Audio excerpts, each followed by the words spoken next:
Bonjour et bienvenue dans la partie 2 de un dépôt de tramway réaliste pour Transport Fever 2 ou Tramsport Fever 2.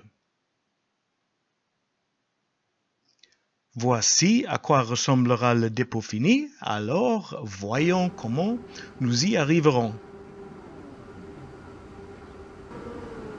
C'est là où nous nous sommes arrêtés à la fin de la partie 1, à savoir un dépôt de tramway de 6 voies avec un seul bâtiment. Commençons par déposer le dépôt standard qui génère les rames de tramway, aussi nommé dépôt de spawning, à côté du grand dépôt existant.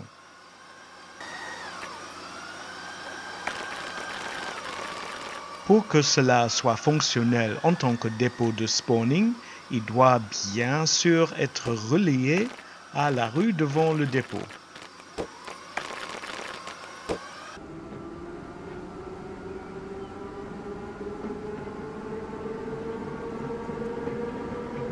Ensuite, nous placerons le même dépôt de train Badischen Bahnhof Basel par Hesse James à côté du dépôt existant, cachant ainsi le dépôt standard. J'ai choisi de le tourner à 180 degrés pour varier l'aspect visuel, mais vous n'êtes pas obligé de le faire si vous ne le souhaitez pas. Comme dans la partie 1, ça peut être un peu fastidieux. Et je l'enfonce dans le sol comme avant pour réduire l'hauteur. Maintenant, nous pouvons ajouter des voies simples comme nous l'avons fait dans la partie 1. Ce sont encore une fois les rues à sens unique de Mark 3, 4, 5 dans son mode Mark's Tram Streets et encore une fois, celle-ci mène de l'arrière vers l'avant. Rien ne vous empêche de placer des pistes qui vont de l'avant vers l'arrière si vous voulez. Ensuite, j'ai étendu la boucle en fait autour du dépôt agrandi en plaçant également une voie supplémentaire.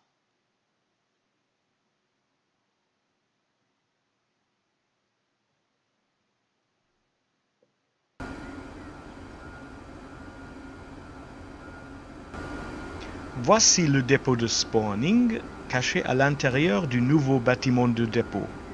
En conséquence, certaines des voies sont uniquement destinées à la décoration, mais vous pouvez également placer le dépôt de spawning plus vers l'avant pour laisser davantage d'espace pour les voies et aux aiguillages à l'intérieur du dépôt. Comme ça.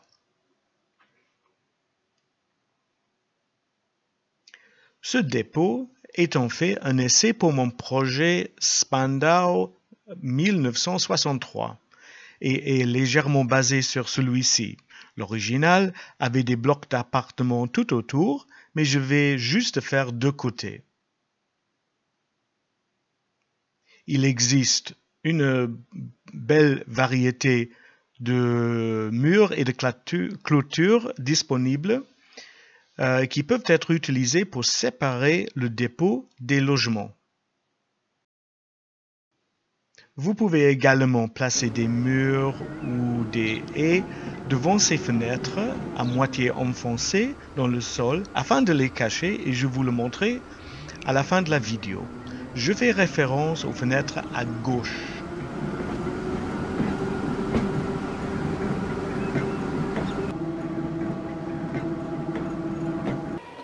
Ensuite, j'ai peint quelques arbres que j'ai taillés un peu.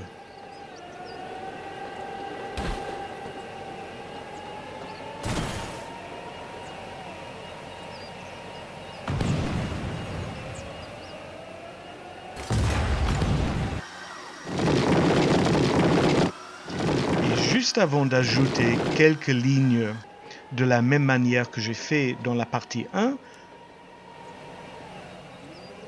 j'ajoute 2 waypoints à l'intérieur du dépôt. Cela signifie que les tramways ne s'arrêteront pas dans le dépôt. Ce waypoint sera attribué à la ligne 8 qui est la ligne vert foncé. Et j'en place une autre pour la ligne bleu foncé à côté.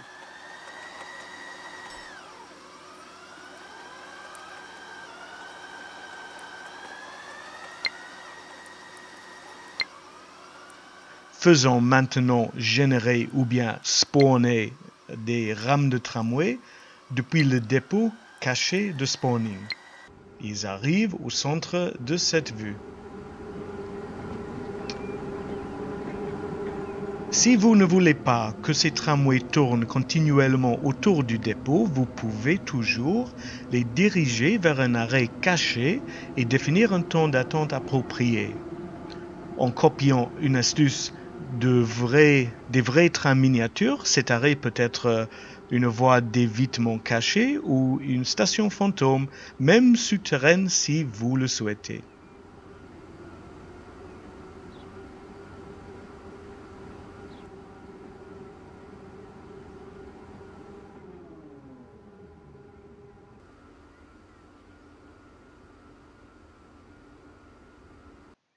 Et pour finir, j'ai caché ces fenêtres par des murs à moitié enterrés et j'ai également inclus un jardin avec des bancs pour que le personnel puisse profiter pendant leur pause. Alors voilà, bonne construction de votre dépôt sur votre carte et je vous dis au revoir et à bientôt.